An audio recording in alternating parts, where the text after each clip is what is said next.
Shalom, shalom, que Dieu bénisse.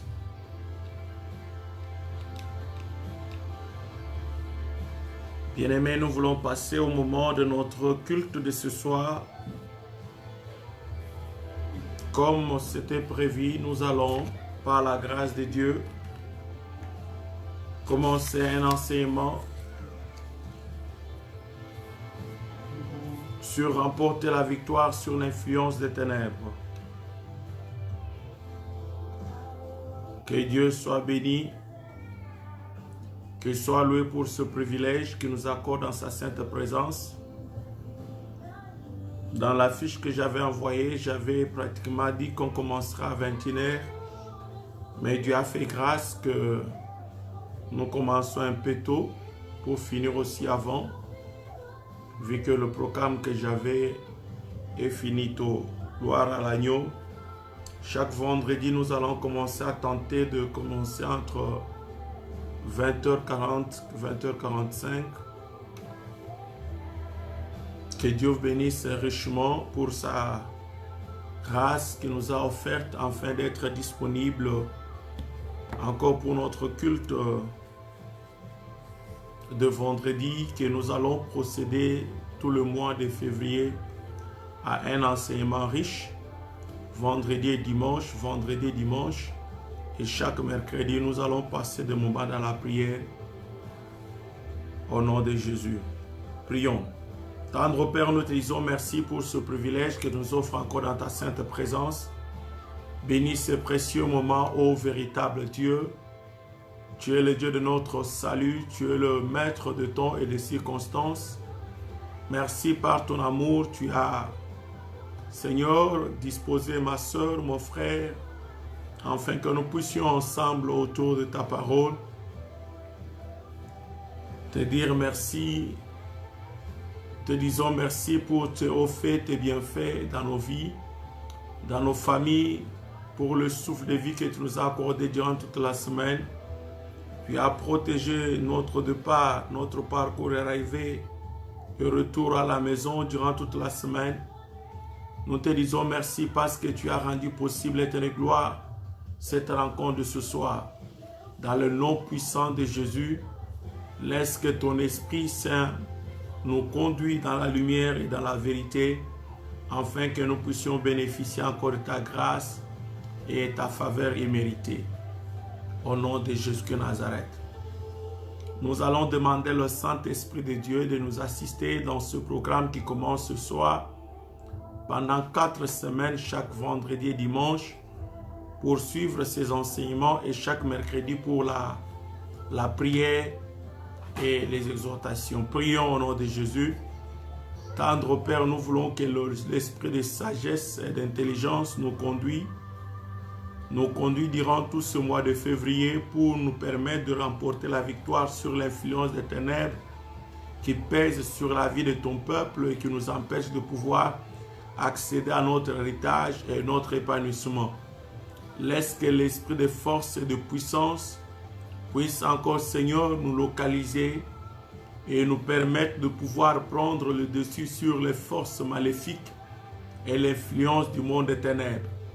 Merci parce que tu es bon, tu es précieux pour nous et tu nous fais du bien en tout et pour tout, au nom de Jésus-Christ. Bien-aimés, nous allons élever le nom de Jésus, le nom que Dieu a élevé au-dessus de tous les noms. Aucune force ni puissance ne peut s'égaler à la puissance dotée à ce nom. Et nous allons élever Jésus dans nos familles, élever Jésus dans nos vies et demander son règne en ce moment dans nos familles, que le règne de Christ soit partout dans nos maisons, dans nos projets, pour notre travail, pour votre démarche, pour tout ce dont tu veux réaliser cette année. Prions au nom de Jésus. Tendre Père, je t'élève et je lève le nom de Jésus-Christ dans cette maison. Je lève le nom de Jésus dans ma famille. Je lève le nom de Jésus dans ce programme du mois de février. Je lève le nom de Jésus dans la vie de ton peuple qui sont connectés de loin et de près. Je lève le nom de Jésus, éternelle gloire, en tout et pour tout. Que Christ soit le Maître et le Seigneur, qu'il règne dans ma maison, qu'il règne dans ma famille, qu'il règne dans mes projets, qu'il règne dans la vie de tous les charismatiques, encore une fois de plus, Seigneur. Que Jésus-Christ règne en tout et pour tout, qui nous apporte la victoire devant les maladies, qui nous apporte la victoire devant l'oppression, qui nous apporte la victoire devant le chômage, qui nous apporte la victoire devant les forces maléfiques, et que Christ soit Maître et Seigneur dans nos vies, qu'il soit le Dieu qui nous protège, qui nous fera encore du bien d'une manière particulière en ce mois de février, et que l'année 2021 soit une année de bénédiction, de stabilité, des exploits et de grands témoignages pour son peuple. Au nom de Jésus, ainsi venez prier. Amen, amen. Bien-aimés, partagez la vidéo, partagez notre culte de ce soir. Nous allons commencer par la grâce de Dieu durant tout ce mois. Nous allons prendre quelques minutes, 5 à 10 minutes de prière, et nous allons commencer l'enseignement. Et après l'enseignement, par la grâce de Dieu, nous pouvons prier pour nos besoins. Mais avant de pouvoir prier longtemps, dans l'intercession, le prière forte, nous allons d'abord écouter la parole de Dieu, celle qui sera notre lumière pour nous éclairer comment prier pour remporter la victoire sur l'influence des ténèbres ou démoniaques. Bien-aimés, j'aimerais commencer par vous dire que nous devons savoir que dans le monde entier, il n'y a qu'un seul peuple qui est le plus puissant au monde, et ce peuple, ce sont les chrétiens. Pourriez-vous me demander d'où vient cette confirmation?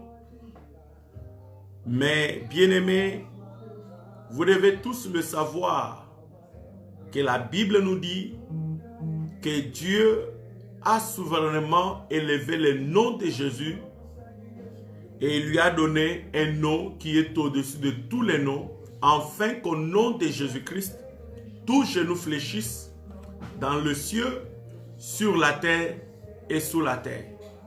Étant donné que nous portons le nom de Christ en nous, la vie de Christ en nous, étant Christ incarné dans nos vies, nous devenons plus puissants encore et nous devenons le peuple le plus mieux placé dans le monde pour pouvoir dominer sur toute l'influence démoniaque ou du ténèbre qui peut s'élever contre l'humanité tout entière.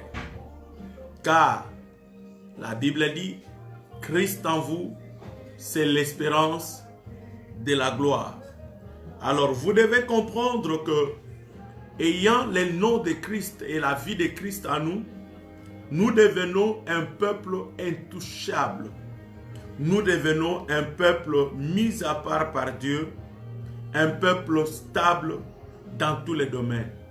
Mais pourquoi aujourd'hui les chrétiens paraissent comme le peuple le plus faible, qui ont plus peur des démons, qui ont peur du diable, qui ont peur des sorciers? Bien-aimés, la réponse est claire.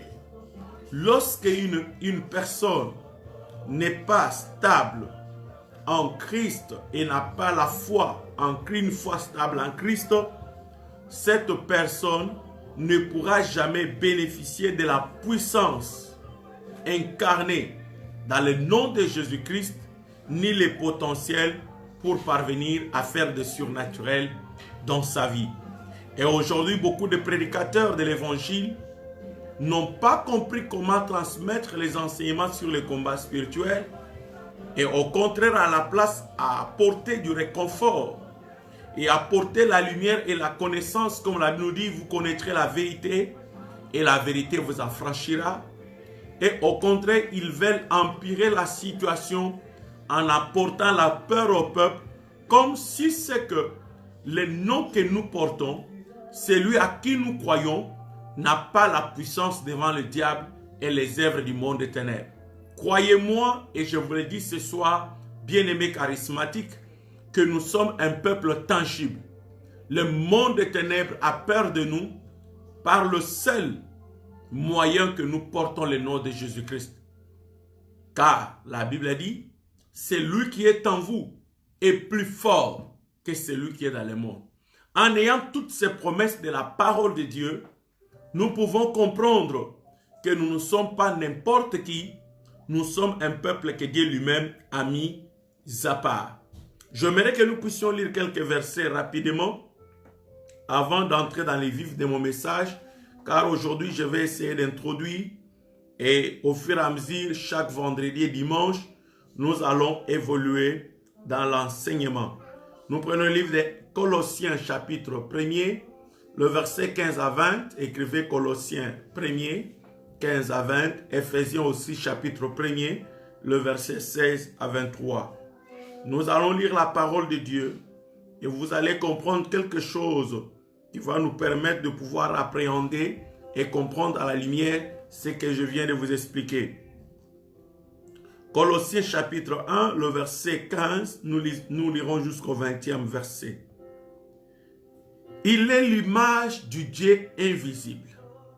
Ici, on parle de Jésus-Christ. C'est lui à qui tu crois et c'est lui qui est le maître de ta vie et le maître de ton corps. Il est l'image du Dieu invisible, le premier-né de toute la création, car à lui ont été créées toutes les choses qui sont dans le ciel et sur la terre, les visibles et les invisibles. Donc, toutes les choses qui ont été créées, que ce soit les visibles et les invisibles, ont été créées par lui. Trône, dignité, domination, autorité, tout a été créé par lui et pour lui. Il est avant toute chose et toute chose subsiste en lui. Il est la tête du corps de l'Église. Il est le commencement, le premier-né d'entre les morts. Afin d'être en tout le premier. Car Dieu a voulu que toute plénitude habitant en lui, il a voulu par lui réconcilier tout avec lui-même, tant ce qui est sur la terre que ce qui est dans le ciel, en faisant la paix par lui, par le sang de sa croix, parole du Seigneur. À la lumière de ces versets, vous verrez que l'apôtre Paul parle à l'église des Colosses et il enseigne, il montre qui est la personne de Jésus-Christ et combien la puissance de Dieu habite pleinement en lui et toutes choses qui ont été créées, que ce soit visible ou invisible, ont été créées par lui et par lui. Il explique au loin encore davantage comment la divinité, la toute plénitude de Dieu est incarnée dans la personne de Jésus-Christ et comment Dieu a réconcilié les hommes avec lui par Jésus-Christ à sa mort à la croix de Golgotha. Bien-aimé enfant de Dieu, j'aimerais t'assurer, quels que soient les combats qui peuvent arriver dans ta vie, c'est lui qui est en toi, il est le premier de tous les hommes que Dieu a donné le pouvoir de lui appartenir. Et il est le premier qui est ressuscité parmi les morts, selon la parole de Dieu. Et Jésus-Christ a le pouvoir sur les mondes visibles, sur les mondes invisibles, sur les mondes spirituels et sur même la mort. Alors, étant croyant, enfant de Dieu, une personne qui croit au Seigneur Jésus-Christ, il y a certaines choses dans notre vie que nous ne devons pas avoir peur. Comme on vous prêche aujourd'hui plutôt, faites attention avec les diables, les sorciers dans votre famille, les sorciers dans votre maison. Et en écoutant seulement parler des sorciers, beaucoup de chrétiens ont peur, comme si c'était de personnes inutiles et sans valeur. Non, nous sommes un peuple mis à part par Dieu pour pouvoir accomplir ces merveilles sur la terre. C'est pourquoi la Bible me dit, nous avons été créés à son image et sa ressemblance. Tel qu'il est, tel que nous sommes. Si Dieu est un Dieu tout-puissant, nous aussi, en lui, en tant que ses enfants, nous sommes un peuple tout-puissant. D'ailleurs, vous devez savoir que la sorcellerie, c'est la première catégorie de faibles dans le monde spirituel, parce que ce sont des personnes qui sont initiées au monde, au service spirituel dans le monde des ténèbres. Et ce ne sont pas des personnes à qui le véritable enfant de Dieu devait avoir peur. Qui a dit Amen? Ça, c'est très important. Lisons encore rapidement. Ephésiens, chapitre 1er, le verset 16 à 23. Et nous allons continuer cet enseignement.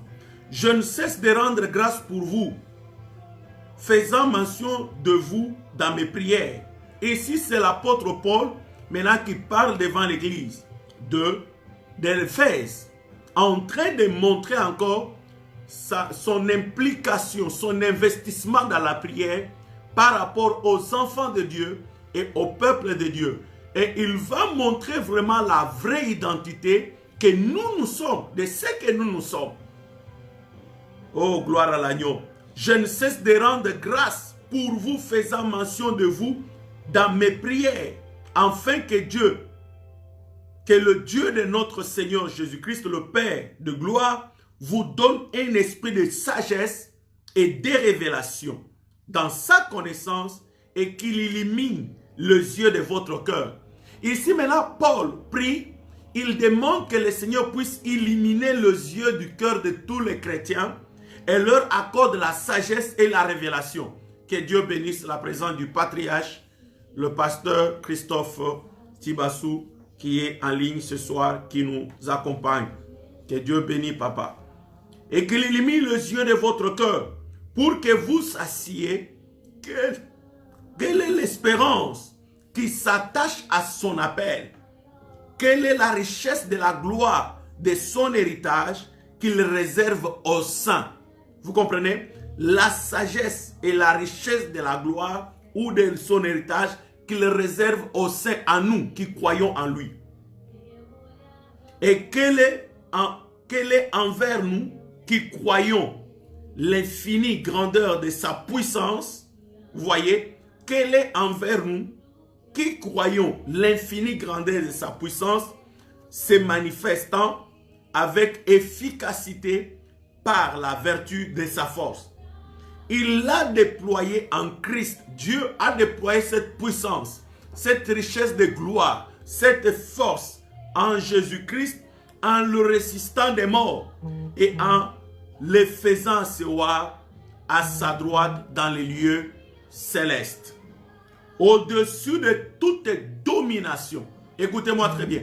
Dieu l'a élevé au-dessus de toute domination, de toute autorité, de toute puissance, de toute dignité et de tout nom qui se peut nommer non seulement dans le siècle présent, mais encore dans le siècle à venir. Il a tout mis sous ses pieds et il l'a donné pour chef suprême de l'Église, qui est son corps, la plénitude de celui qui remplit tout en tout. Vous voyez que Dieu a pris toute sa puissance, toute sa force, la richesse de sa sagesse et sa puissance, il a mis tout ça en Jésus, afin que Jésus puisse avoir au-dessus de toute domination, toute autorité, toute puissance et toute dignité et tout nom, afin de pouvoir prendre le dessus. C'est pourquoi on peut confirmer qui dit, il a donné le pouvoir et le nom qui est au-dessus de tous les noms. Vous allez comprendre par là, en ayant Christ dans votre vie, vous avez le pouvoir sur toute domination, sur toute autorité, sur toute puissance et sur toute dignité et sur toute autre force qui peut s'élever, que ce soit dans le monde visible ou invisible. Mais pour parvenir, bien-aimés, à voir cette puissance, nous devons commencer d'abord par croire en Jésus-Christ comme notre Seigneur et Sauveur et avoir foi en lui. Alors, la Bible dit, à ceux-là qui ont eu foi en lui. Voyez? Donc, si tu n'as pas la foi en Christ, tu ne pourras pas bénéficier de toutes ces promesses qui sont en Christ pour que tu parviennes à remporter la victoire sur l'influence des ténèbres. Oui, les gens ont peur du monde des ténèbres parce que les gens n'ont pas foi en Jésus-Christ et Christ ne se trouve pas dans leur vie. Je vous dis qu'après ces enseignements, vous allez dissiper toute la peur que vous aviez dans votre vie parce qu'on vous a parlé que dans votre famille il y a un sorcier, il y a une sorcière. Non, bien-aimé, c'est lui qui est en toi est plus fort que les forces des ténèbres rassemblées contre toi. Même dans l'ancienne alliance, il y avait déjà des promesses pour nous, pour la victoire. Qu'est-ce que l'Éternel dit à Jérémie? Dans Jérémie 15, 19 jusqu'à 20, il dit, je ferai de toi comme une tour forte, comme une muraille d'airain. Alors, pour vous dire que même s'ils vous feront la guerre, mais ils ne vaincront pas. La guerre est réelle. On peut nous faire la guerre. Ce n'est pas pour rien. Notre Dieu, on l'appelle l'Éternel Dieu des armées. Dieu est tout puissant. Mais pourquoi Dieu a une armée? Dieu a une armée parce qu'il sait que son peuple sur la terre seront combattus. Son peuple et son royaume sera toujours combattu. Alors pour vaincre devant ces combats, il a une armée céleste, invisible, puissante, qui travaille en notre faveur 24 heures sur 24 heures, 7 sur 7 et 365 jours sur 365 jours. J'aimerais vous aider à comprendre, bien-aimés, que tout ce que le monde ont peur aujourd'hui, comme les démons, comme la sorcellerie, ce sont les forces du mal, ici, de la rébellion du diable devant le trône de la grâce de Dieu. Je vous ai déjà expliqué Ésaïe 14, Ézéchiel 28. Nous avions essayé de sonder, comprendre l'origine du diable, de démon, comment il était appelé. Quand j'avais commencé le premier chapitre, je vous ai expliqué que le diable était un ange protecteur aux ailes déployées. Il est resté à la montagne sainte de Dieu. C'est un ange qui apportait l'adoration. C'est un ange qui entraînait un groupe des anges dans l'adoration. Mais un jour, l'orgueil s'est trouvé en lui et le diable a voulu se comparer à Dieu. Il a dit que je serai élevé au-dessus des montagnes de l'Éternel et je serai semblable au Très-Haut. Et le diable a entraîné un groupe des anges à son service pour l'adorer. Comme la Bible dit, Dieu est un Dieu jaloux qui ne partage pas sa gloire avec d'autres personnes. Par cela, bien-aimés dans le Seigneur, Dieu a précipité le diable et ses anges déchus sur la terre. Et la Bible même nous montre qu'il y avait un combat dans le ciel entre les anges de Dieu et les anges du diable. Et Michael, qui était le commandant de l'armée céleste, était plus fort. Et le troupe des anges qui l'accompagnaient, et ils ont précipité le diable sur la terre. Et c'est comme ça le diable a pu établir son royaume. Et les anges qui ont été déchus avec lui, ils se sont organisés pour créer le deuxième monde, le monde que nous appelons le monde des ténèbres. Et ce sont ces anges-là que nous appelons les démons, les esprits mauvais. Alléluia. Donc si tu ne comprends pas bien, même le diable, c'est Dieu qui l'avait créé. Et il était à son service. Après son orgueil, comme il voulait se comparer avec Dieu, tirer la gloire qui appartient à l'Éternel, l'Éternel l'a précipité sur la terre. Imaginez-vous, est-ce que le diable, une créature que Dieu a créée, peut-il être puissant plus que son créateur? Peut-il être très puissant plus que Dieu? Je dis non. Mais ce sont les hommes, par leurs enseignements, par leur façon de transmettre ces enseignements de combat spirituel, qui ont encore redonné au diable un positionnement et faire peur aux enfants de Dieu pour pouvoir leur faire voir que le diable est puissant. Non. Jésus a dit, vous êtes sur la terre, mais le monde entier sont sous le pouvoir de l'ennemi. Mais lorsque Christ règne en vous, l'œuvre du diable ne peut jamais encore, bien aimé, continuer à subsister. Et je voulais encore, l'Esprit m'avait révélé quelque chose à vous dire, que c'est très important de savoir que nous ne pouvons pas, bien aimé, commencer à combattre le démon, remporter la victoire sur le diable ou sur l'influence démoniaque, sans pourtant aussi comprendre les origines.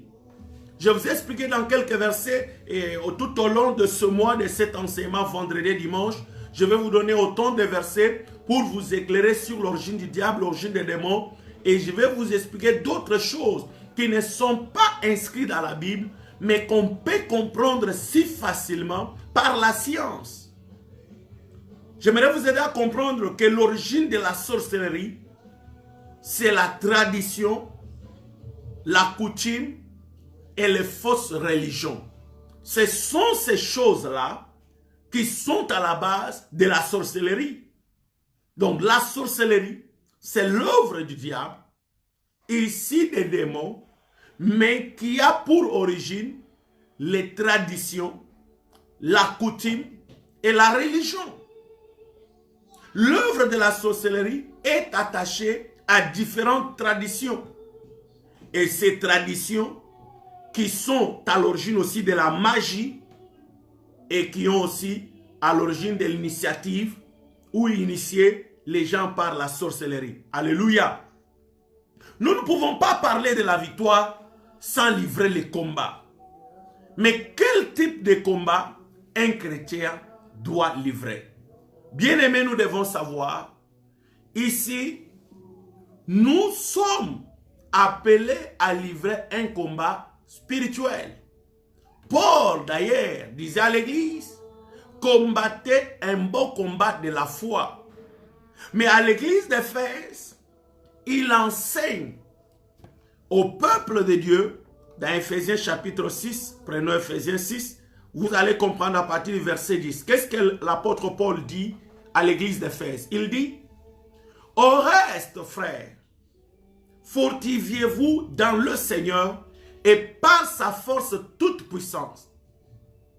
Au reste, frères, fortifiez-vous dans le Seigneur. Donc, notre force, notre source de force doit être dans le Seigneur Jésus.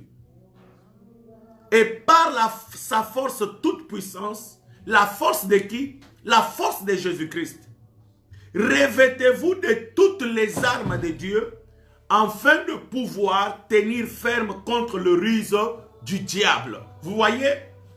Il ajoute au verset 11, revêtez-vous de toutes les armes de Dieu, que Dieu bénisse son serviteur, le pasteur Alpha et maman Elena Afonso en Allemagne. Revêtez-vous de toutes les armes de Dieu, afin de pouvoir tenir contre le ruse du diable. Car 12, nous n'avons pas lutté contre la chair et le sang.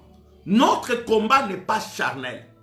Notre combat n'est pas un combat visible à l'ennemi, mais c'est un combat spirituel. La Bible dit, car nous n'avons pas à lutter contre la chair et le sang, mais contre les dominations. Or, dans le premier verset que nous avons lu, Jésus a la puissance sur toute domination, toute autorité, tout royaume et toute dignité. Maintenant, nous luttons ici contre les dominations, contre les autorités, contre le prince des mondes des ténèbres et contre les esprits méchants dans les lieux célestes. Mais l'apôtre Paul exhorte l'Église de pouvoir, bien aimé, se revêtir des armes de Dieu. Donc Dieu a ses armes. Et pourquoi Dieu a des armes?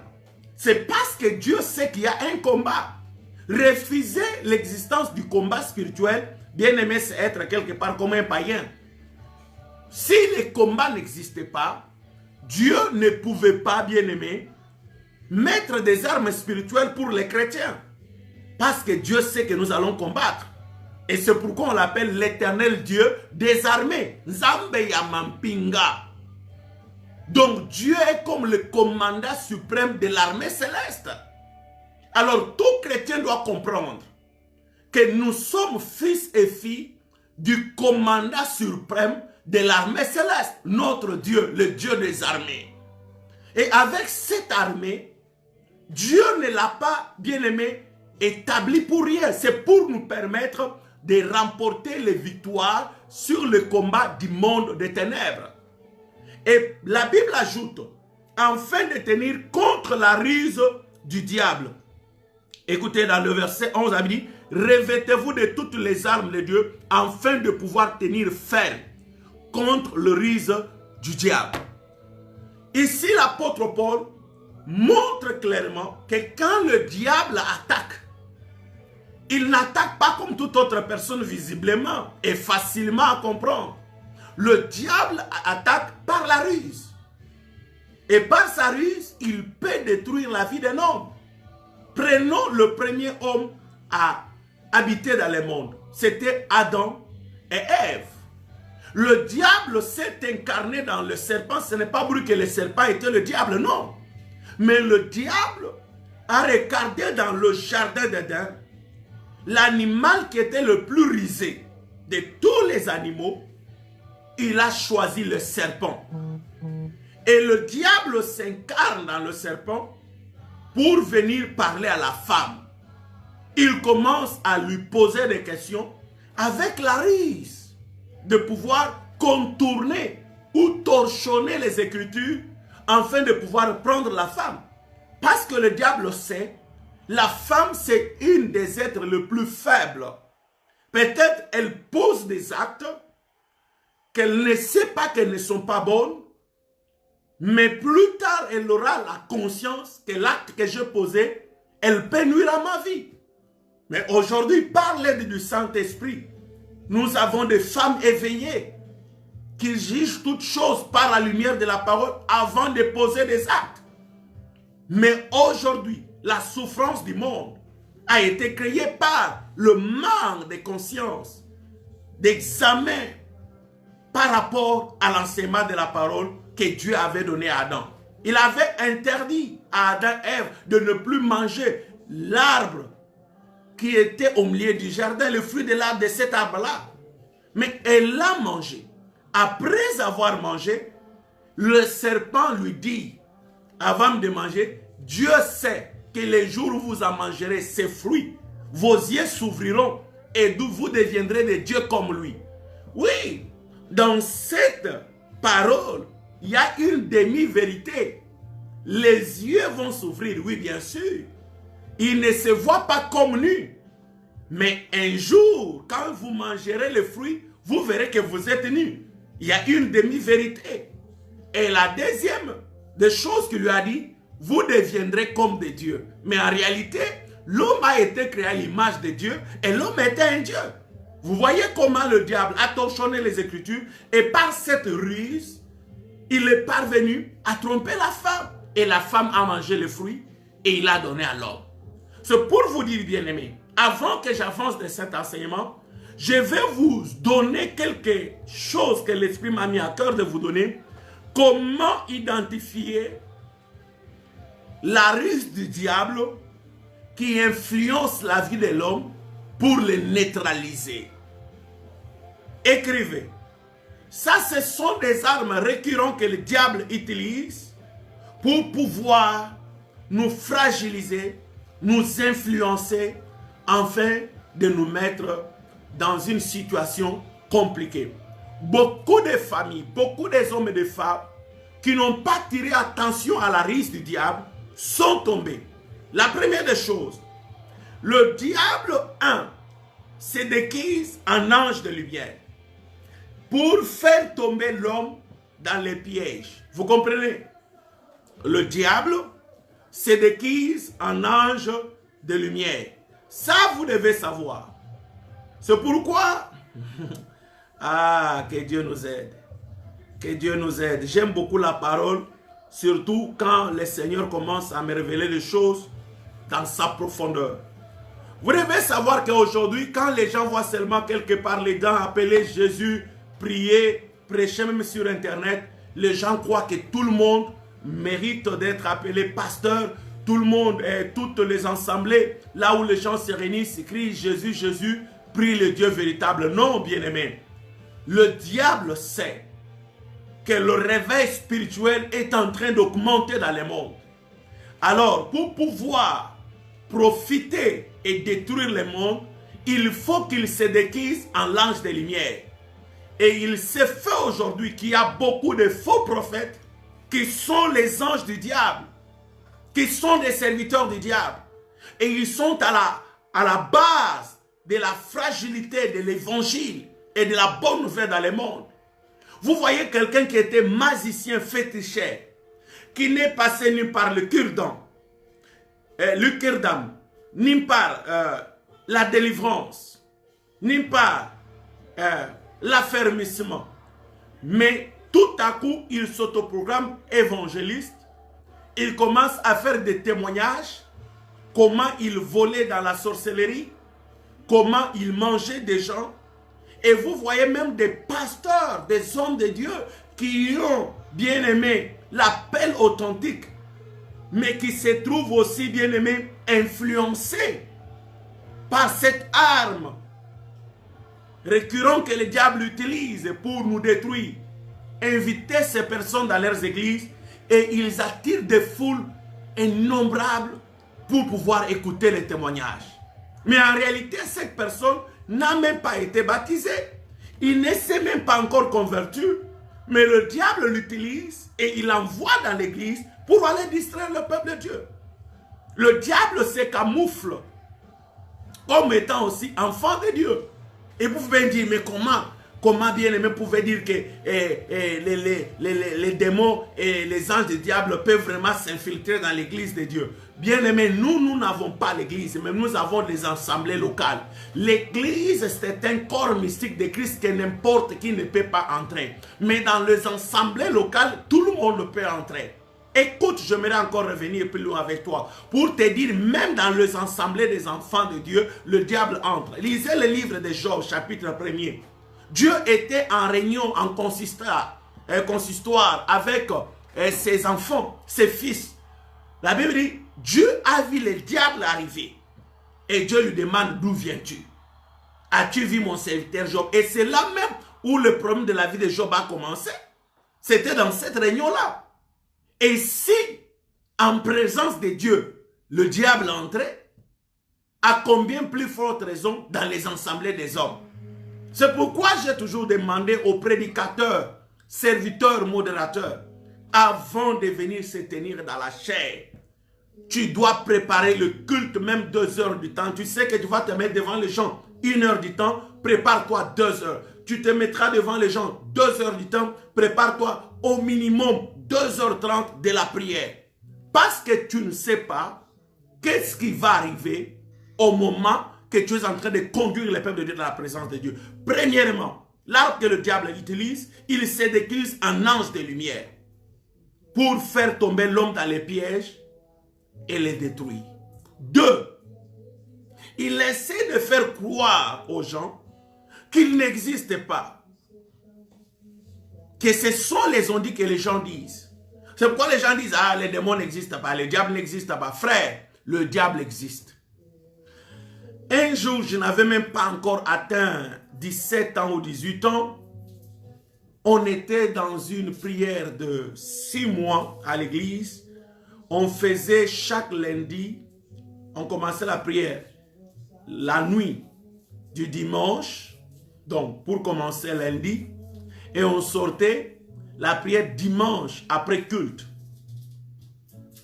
pendant 6 mois. La première et deuxième semaine de la prière, je rentrais à la maison pour me reposer parce qu'on priait presque toute la nuit. J'étais sur le lit en train de dormir, bien-aimé. Je vis des petits, je dis, vous ne pouvez pas vous imaginer, et je ne sais pas comment vous expliquer ça, des petits démons élancés avec des choses comme des gens de coutume, porter des choses à la tête, au niveau de la hanche, avec des lances pointues, très grand nombre. Ils venaient pour m'attaquer. Ils sont venus, quand ils arrivaient près de moi, ils jetaient leurs lances. Et que moi, j'ai crié au nom de Jésus. Bien-aimé, qu'est-ce que je voyais dans cette vision? Quand j'écris au nom de Jésus, 10 à 20 démons directement explosent. Il devient comme, c'était une boule de sable qui explosait. Et c'est de là que j'ai compris que le nom de Jésus, c'est un nom qui n'est pas supportable dans le monde des ténèbres. Et c'est un nom puissant au-dessus de tous les noms. Si aujourd'hui dans votre vie, le nom de Jésus n'a pas le pouvoir et la puissance, c'est parce que vous avez négligé la vie d'intimité avec Dieu, la vie de prière, la vie de sanctification, la vie de la méditation de la parole, la vie de l'adoration. Et cela fait que l'homme spirituel qui est en vous, la personne intérieure qui est en vous, devienne faible. Le diable sait que partout où le nom de Jésus est élevé, la puissance de Dieu est manifeste. C'est pourquoi le diable vient, il se déguise en lance de lumière pour distraire l'église. C'est pourquoi moi, je ne suis pas fanatique de personnes qui témoignent souvent « Oh, j'étais sorcier, j'étais ceci, cela, magicien. » J'aime pas ces choses.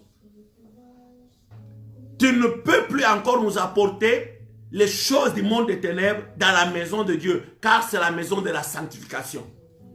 C'est pourquoi même quand on prêche les combats spirituels, on doit plus se baser sur les Saintes Écritures, afin que cet enseignement puisse avoir un bon soubassement. Ce n'est pas les choses où les gens créent des noms des démons eux-mêmes, sans que cela ne se trouve dans la Bible non plus. Deuxièmement, je vous ai dit qu'il essaie de faire croire aux gens qu'il n'existe pas. Et vous verrez des personnes, même si on lui dit que le monde des ténèbres existe, les démons existent, Satan existe, il dit, mais où est-ce qu'il est? Montrez-les-moi. Le diable, c'est un esprit. Les anges sont des esprits au service de Dieu. N'est-ce pas la Bible? C'est un ange protecteur aux ailes déployées qui était au service de Dieu à la montagne sainte. Est-ce que toi, tu vois les anges tous les jours avec tes yeux? Non!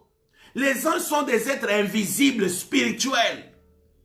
Alors, si tu comprends à la lumière de la parole que le diable c'est un ange déchu, vous pouvez à ce moment-là croire qu'il existe. Et quand vous croyez qu'il existe, vous pouvez maintenant prendre et revêtir les armes de Dieu afin de tenir ferme devant le risque du diable, comme l'apôtre Paul nous le recommande à l'église d'Éphèse. Ça, c'est très important. Troisième des choses, comment le diable identifier l'influence du diable ou les armes qu'il utilise. Il avec notre conscience humaine. Et il avec la conscience humaine et détruit la prise de conscience afin que l'homme ne puisse pas prendre ses responsabilités quand il faut prendre ses responsabilités pour détruire l'œuvre du mal. Vous verrez beaucoup de gens aveuglés par le diable, aveuglés par les démons, même si on leur montre le voie du salut ou le chemin du salut, Ils ne croient pas. C'est pourquoi vous verrez que le vrai serviteur de Dieu dans notre temps, les gens qui marchent dans la crainte de Dieu, qui prêchent la vérité pour le salut, ils n'ont pas beaucoup de gens derrière eux. Vous savez pourquoi? Parce que le diable sait que dans cette maison-là, il y a la présence de Dieu. Notre travail est en danger. Alors, il faut fragiliser les gens avec leur conscience humaine afin qu'ils ne prennent pas de responsabilité pour comprendre que c'est ici, là où je dois être édifié. C'est ici, là où je dois trouver la parole de Dieu. C'est ici où je dois attacher pour mon épanouissement, pour ma protection. Et le diable avec comme ça les gens. Et les gens suivent des prophéties. Les gens suivent des théâtres, des miracles fabriqués. Et les gens croient que c'est la vérité. Non. Bien aimé, la Bible dit, vous connaîtrez la vérité vous affranchira. Quatrième de choses, le diable utilise les découragements. Il vous démotive et vous distrait.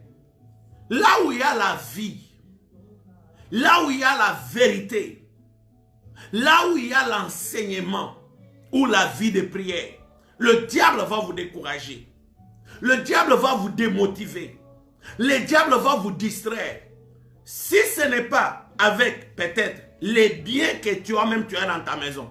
Peut-être ça peut être la télévision, ça peut être votre smartphone, ça peut être les réseaux sociaux, ça peut être tant d'autres choses de la vie que le diable peut utiliser pour pouvoir te distraire. Moi, je crois à la prophétie.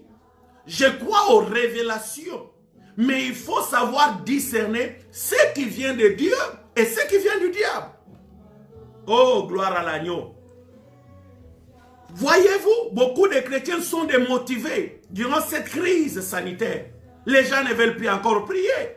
Les gens ne veulent plus encore participer au culte.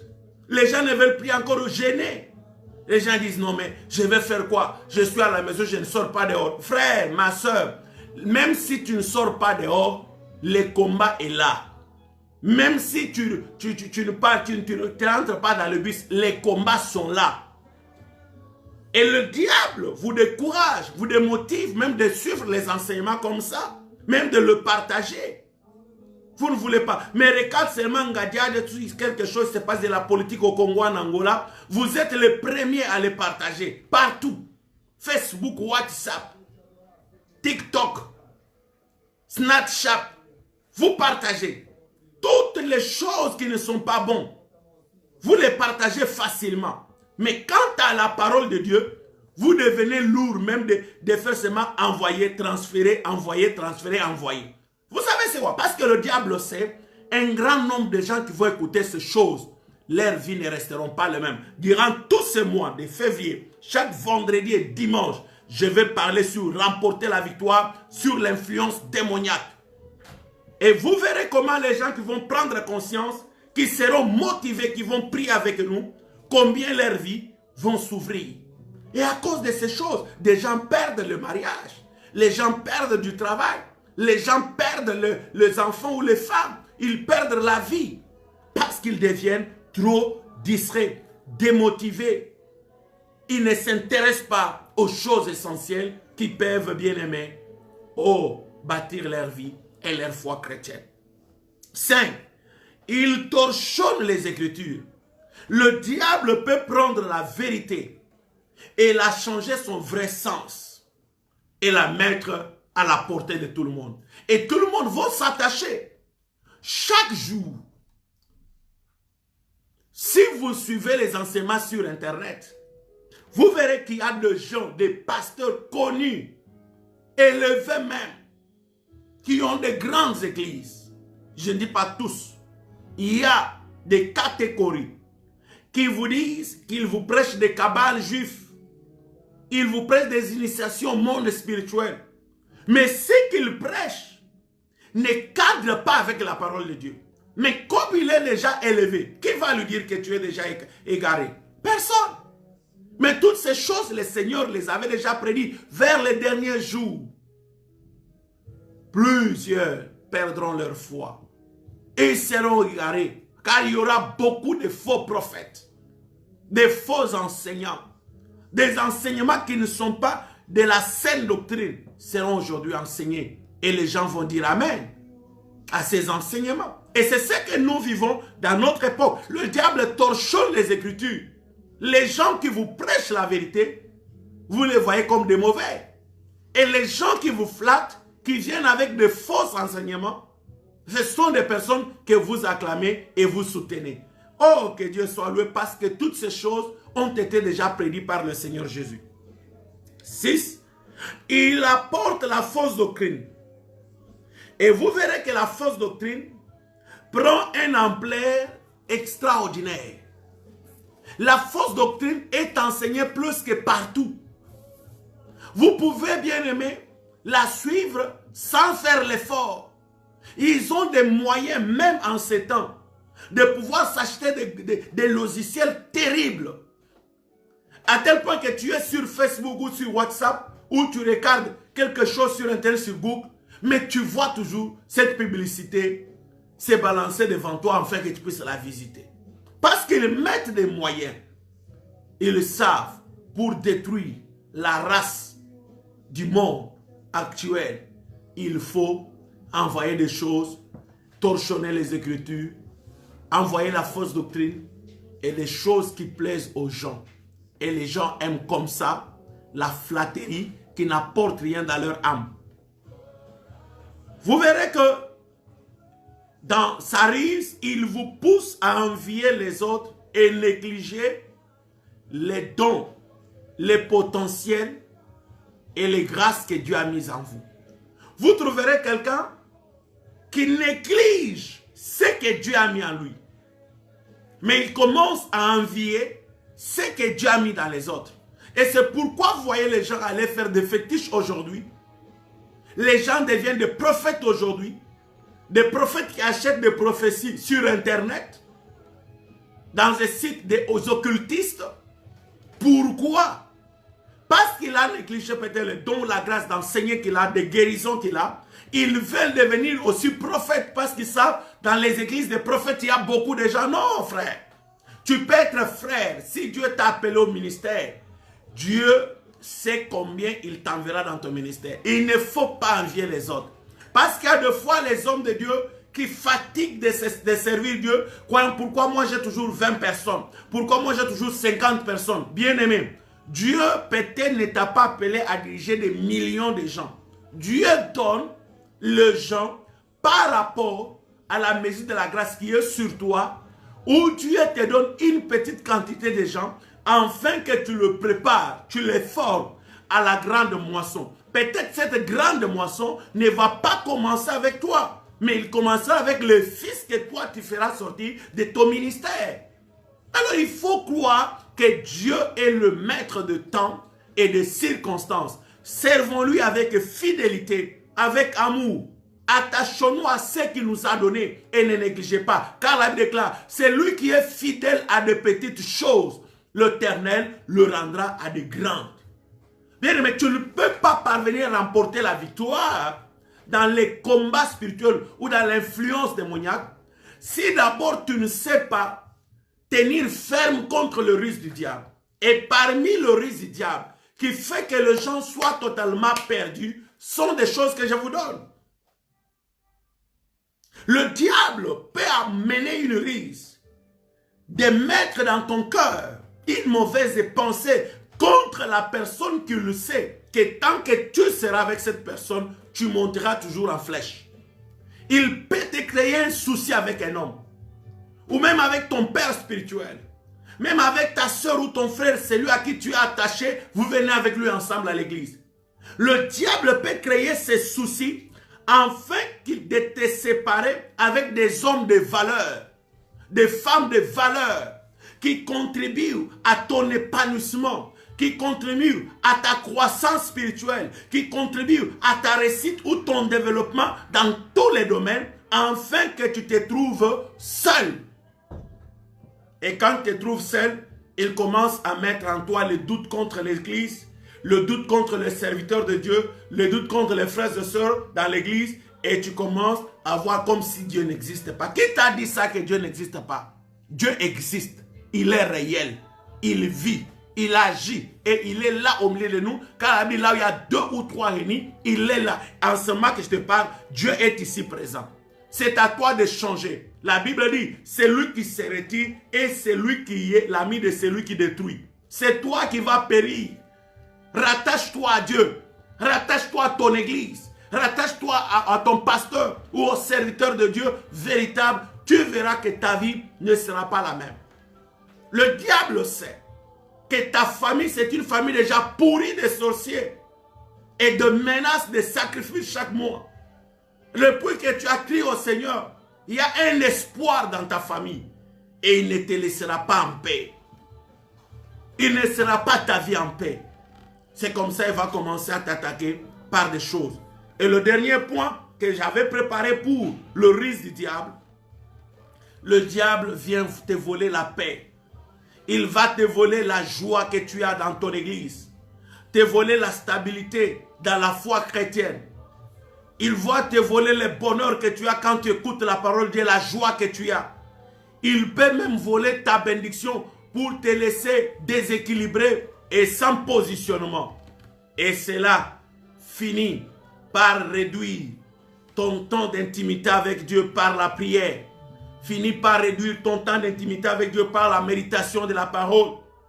Diminue ou réduit le temps d'intimité avec Dieu dans l'édification personnelle, dans la lecture de la parole, dans la communion fraternelle ou dans l'amour fraternel. C'est pourquoi, bien-aimés, nous devons être sages et prudents, sachant que le diable rôde comme un lion rougissant, chercher qui dévorer. Mais c'est que nous savons que celui qui est à nous est plus fort que celui qui est dans le monde. Le diable n'a aucun pouvoir de pouvoir te détruire et te pouvoir, bien-aimé, te tuer tant que tu as encore foi en Dieu, tant que tu crois que Dieu est avec toi. Car Christ en toi, bien-aimé, c'est l'espérance de la gloire. Écoute très bien. Beaucoup de gens se posent aussi de telles questions. Ici, un peuple est dépouillé de tout et il exclame à Dieu et se demande pourquoi ma souffrance est-elle continuelle? Pourquoi mes plaies ne sèchent point? Et vous allez voir dans Jérémie chapitre 15, prenons maintenant le verset de Jérémie que je vous avais donné. Nous allons maintenant le lire et vous allez comprendre avant de pouvoir, bien aimé, prier ensemble et terminer l'introduction de cet enseignement d'aujourd'hui. Aujourd'hui, j'essaie de toucher par-ci par-là, vous montrer le risque du diable, afin que vous soyez préparés. Durant ce moment, le diable pourra vous distraire pour ne pas avoir le temps suffisant pour pouvoir suivre ces enseignements chaque vendredi et dimanche. Et chaque mercredi, nous passons des moments forts de prière et d'édification. Nous lisons Jérémie chapitre 15, le verset 18 à 21. La Bible dit: pourquoi ma souffrance est-elle continuelle? Pourquoi ma plaie est-elle douloureuse et ne veut pas guérir? Serais-tu pour moi comme une source trompeuse? Voyez, comme une eau dont on n'est pas sûr. C'est pourquoi ainsi parle l'Éternel. Ici, bien-aimé, je peux prendre l'histoire du peuple d'Israël.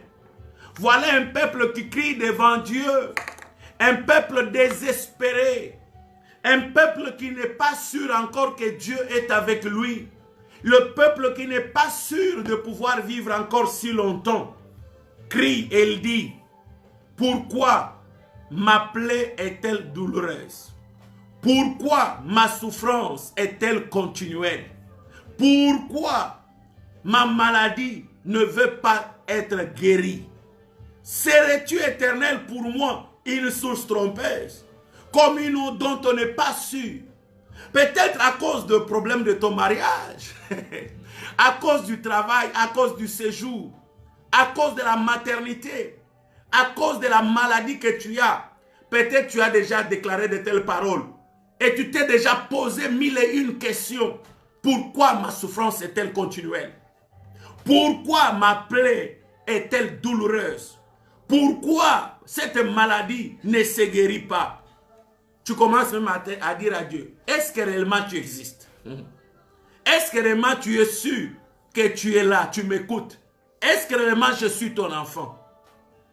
Bien-aimé, dans le verset 19, Dieu, comme c'est un Dieu qui répond, quand Dieu écoute de telles choses, il agit toujours. Écoute maintenant, c'est vu dans le verset 19. C'est pourquoi ainsi parle l'Éternel. Là, le prophète Jérémie élève les tons. Il dit au peuple d'Israël, c'est pourquoi ainsi parle l'Éternel. Quand on dit en Israël, ainsi parle l'Éternel, ce n'est pas un homme qui parle, mais un homme qui interprète ce que Dieu est en train de parler. C'est l'Éternel Yahweh qui s'élève et qui montre ce que lui reproche à son peuple. Il montre la voie que le peuple doit suivre. Il montre au peuple ce qu'ils n'ont pas pu faire. Il dit, c'est pourquoi ainsi parle l'Éternel. Si tu ne te rattaches pas à moi, et tu ne rattaches pas à moi, si tu te rattaches à moi, je te répondrai et tu tiendras devant moi. Prenons d'abord la première partie. Si tu te rattaches à moi, je te répondrai et tu tiendras devant moi. Alors, si nous voulons développer cette parole, si tu te rattaches à moi, c'est inconditionnel. Donc, pour dire que le peuple n'était plus attaché à Dieu, mais il voulait l'intervention de Dieu, n'est-ce pas? C'est ça le problème des chrétiens aujourd'hui. Les gens ne sont pas attachés à Dieu. Les gens n'ont pas la vie de Dieu. Les gens n'obéissent pas à Dieu. Mais le peuple veut l'intervention de Dieu. Maintenant, écoute ce que Dieu dit. Si tu te rattaches à moi, je te répondrai et tu tiendras devant moi. Maintenant, Dieu dit, Yonde, Biso, soki to kangaminde na nzambe, nde nzamba koyano la biso, nde nzambe kotele mise biso. Donc, si tu ne te rattaches pas à Dieu, ma soeur, mon frère, Dieu ne va pas te répondre. Dieu ne va pas tenir devant la face de l'Éternel. C'est le problème qui vient de nous. C'est nous les problèmes, ce n'est pas Dieu. Toi, tu sais que Dieu peut intervenir. Mais Dieu n'intervient pas pour tout le monde. Mais Dieu intervient pour ceux qui s'attachent à lui. Es-tu attaché à Dieu? Ou es-tu éloigné de Dieu? Es-tu rattaché à Dieu? Ou es-tu éloigné de Dieu? Fais l'examen de conscience, ma soeur, mon frère. Si tu es loin de Dieu, n'attends pas l'intervention de Dieu. C'est pourquoi on ne parvient pas à remporter la victoire sur l'influence démoniaque, parce que nous sommes loin de Dieu.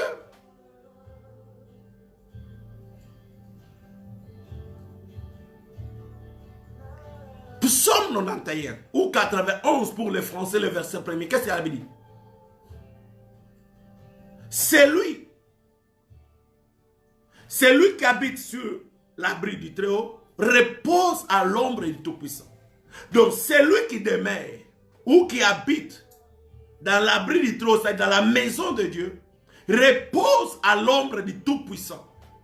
Comment toi qui es loin de Dieu, tu veux te reposer sur l'ombre du Tout-Puissant?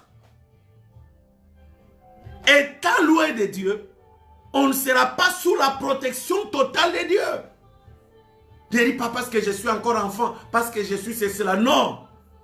Demeure dans l'abri du Très-Haut, dans la maison de Dieu, dans la volonté de Dieu. Demeure dans la parole de Dieu, tu reposeras à l'ombre du Tout-Puissant.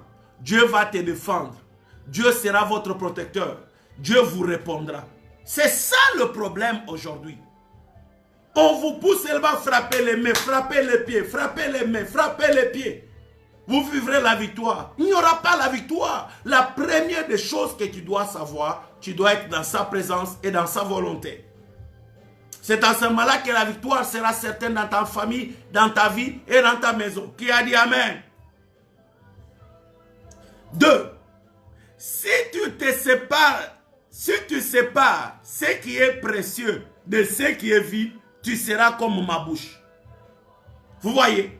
Dieu ajoute encore dans le verset, le même verset de Jérémie 15, 19.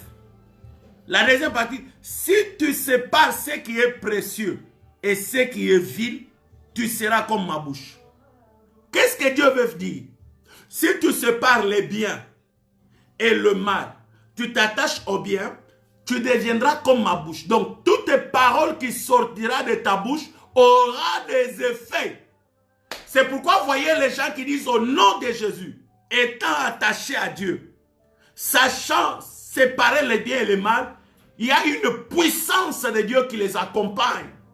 Il y a une onction qui agit au travers de leurs paroles. Car leurs paroles ne sont pas les leurs. Ce sont les paroles de Dieu. Car Dieu dit, si tu sépares ce qui est précieux et ce qui est vil, tu seras comme ma bouche. Tout ce que tu parleras, Dieu agira. Tout ce que tu demanderas, Dieu donnera. Tout ce que tu toucheras, Dieu interviendra. Voilà, on ne sait pas séparer ce qui est mal et ce qui est bien. On ne sait pas savoir ce qu'il faut obéir et ce qu'il ne faut pas obéir, mais on veut l'intervention de Dieu. Dieu n'interviendra pas parce que tu insistes, mais Dieu interviendra s'il te trouve dans sa volonté et dans sa parole.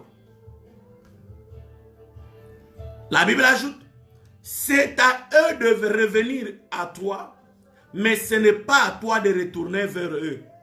Je te rendrai pour ce peuple comme une forte muraille d'airain.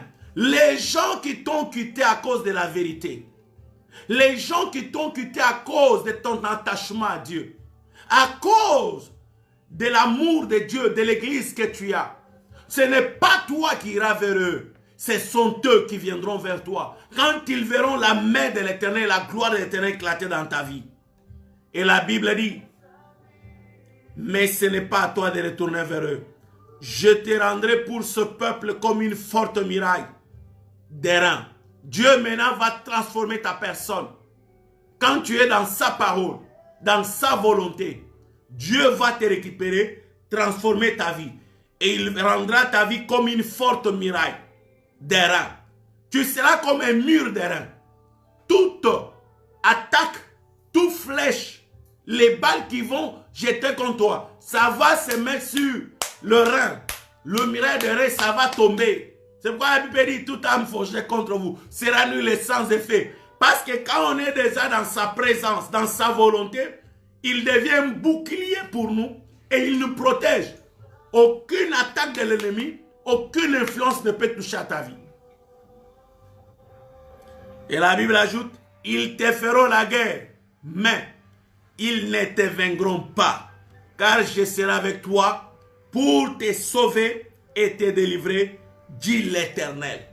Vous voyez, quand tu es dans la volonté de Dieu, quand Dieu est avec toi, ils vont te faire la guerre. Ils ne vont pas te vaincre. Mais s'ils ne vont pas te vaincre, ça dit que c'est toi qui vas remporter la victoire sur l'influence démoniaque ou des ténèbres.